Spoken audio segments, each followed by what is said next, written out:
Well, hello and welcome everyone to another one of my colony videos. Now in this video I'll be discussing a few theories I have with regards to the second season of the show, from the hosts to the pods, everything I can think of basically. I will also be discussing my first couple of predictions for the third season as of the season finale of the second. Now while the second season of the show has had a major drop in viewership and ratings, it still did deliver some of the better episodes the show has seen so far. As a matter of fact, the entire second season has been great so far when compared to the first. A lot of people wonder how I use the word great so loosely and easily, and someone actually once claimed I use it with shows that are not worthy of the word, and to that my response is usually pretty simple. I generally evaluate a show and its episodes based on a few things, the network it airs on included. I mean, think about it. For a lot of people, The Expanse is a great science fiction show, myself included actually, but if you try to compare it to Westworld, which like it or not is part of the same genre, The Expanse would lag way behind, and some might even consider it a bad show in comparison. Now Colony is a science fiction show airing on the USA Network, home to Suits, Imposters, and Mr. Robot,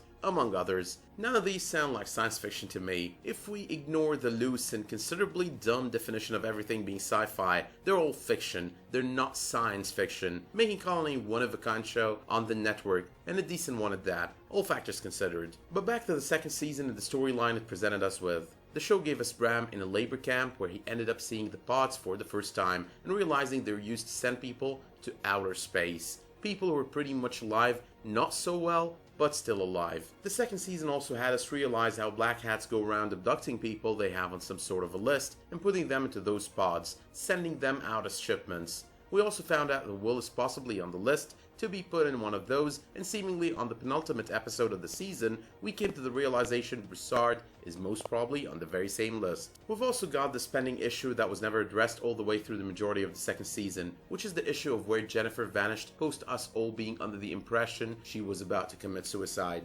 We never got proof she did, so now the question is, what in the world really happened to Jennifer there? There's also the camp that Hudson happened to have been shipped off to by Maddie under pressure from Nolan in the penultimate episode as well, which was described by Snyder later as a place where he could be trained for what is to come. Now that, along with a few other events on the second season, all point towards the Nazi theory that I mentioned in a previous video with regards to who the hosts might be. I'm guessing I'll circle back to that in this video, along with all the incidents on the second season that are in support of the theory. The finale as well left us hanging there, not knowing what the repercussions of Snyder activating that tracker in his pocket would be. Left us in the dark as well about what would happen to both Broussard and Maddie. I mean, coming to think about it, I don't think the show is planning to kill off all these characters all at once, and in one go, especially when they've all been key to the events of the show so far. But right now, I'm gonna stop posing the questions and start discussing the theories and possible answers instead.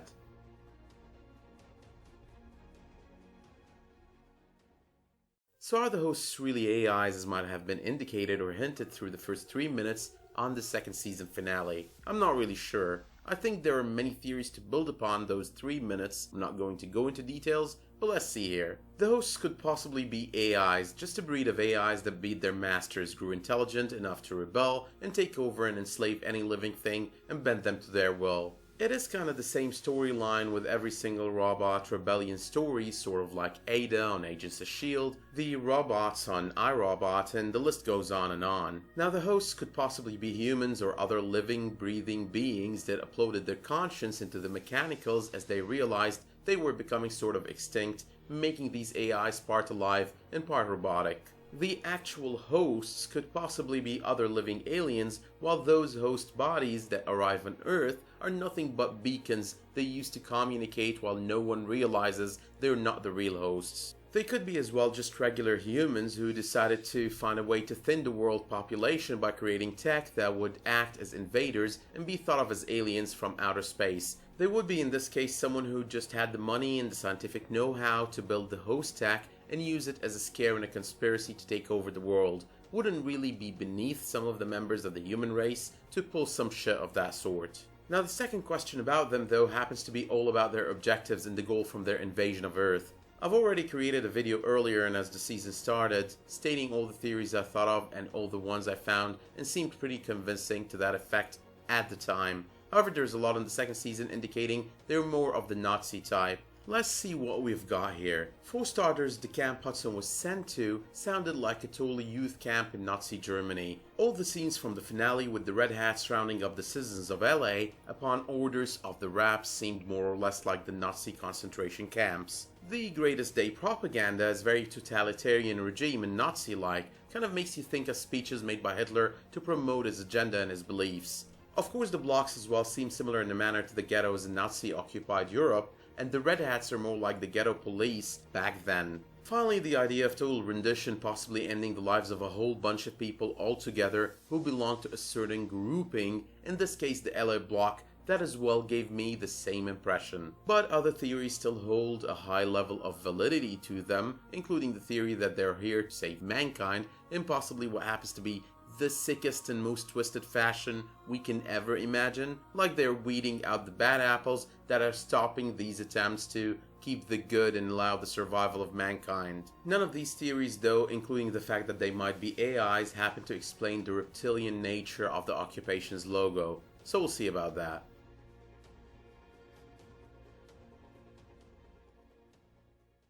There are so many theories out there about the factory, its location, its reason for existence. The factory is a place where people go to die. The factory is a place where people go to die and then they're used as food for the hosts or to sort out the rations issue back on Earth. The factory is a place where people are used as laborers. The factory is on Earth. The factory is on the moon. But the heart of the matter is the factory couldn't just exist to be a place where people are executed, because it would be way easier and much more cost effective if people were to be killed on the spot and thrown in a ditch. It is not like there is any real justice system there. The whole cannibalism theory going on out there is just too stupid for me to even acknowledge it or give it weight, not because it is bad, but more or less because we're not watching a horror-based show. The three possibilities that really stand a chance here are that the factory is a place where all these people shipped there are either being used as laborers or end up being experimented on, or they're used for organ harvest for one reason or the other. Now on my part, I think if one of these three were to be the case, it would be either the second or the third. I'm not a big believer in the first one. And yeah, the factory is most definitely on the moon, as repeatedly and clearly indicated on the penultimate episode of the second season.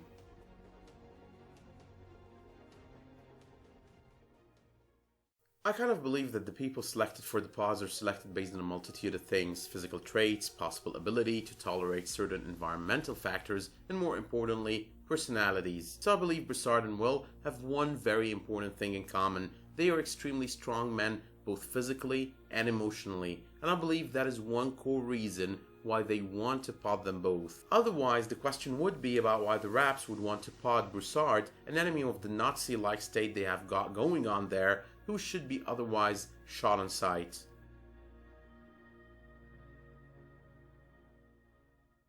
Now there's a big question here about Jennifer and the chances she would ever come back alive and well to the show. I personally believe those chances exist and they're pretty high as well. I'm not sure though if that happens to be the plan the writers and producers have for her. I think they actually did the whole she's about to commit suicide, but the viewers won't actually see that happening on screen, just to make sure they kind of keep their options open. Like, she might be back, she might not be back, and it all depends on whether or not they feel the need to bring in her character once more.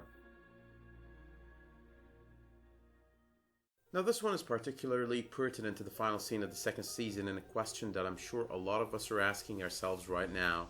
Did Snyder really betray the Bowmans? Well, I personally think his character has been developed way too much over the second season to do what we used to believe he does best: hedge his risks and look out for himself and himself alone. He has displayed over the entirety of this season, as well as the finale of the first season, some kind of selflessness to him. He did hand Will the pass that helped him get out of the LA block and into the Santa Monica block, ending up finding Charlie and bringing him home. He helped Bram get out of the labor camp and took good care of him while he was in there. He could have let them be taken by the Raps at the second checkpoint out of LA on the finale. He would have ended up then driving out alone with the gauntlet to the commander and to Helena, who seemed to be watching the rendition proceedings from the outside. But instead he got the entire family out, alive, well and safe. Something is just so fishy about this whole tracker situation we had going on. Something just doesn't add up. Let's break it all down real quick though. There's a certain guilt showing on Helena's face as she watches the total rendition take effect with the host ships flying into LA to take everyone to the factory. Snyder seemed to feel guilty over the entire thing as well when she first told him about it. Maybe not guilty, but more in pain. Guilty enough or in pain enough for her to ask him not to beat himself over it. We never knew what the conversation between him and the commander culminated into.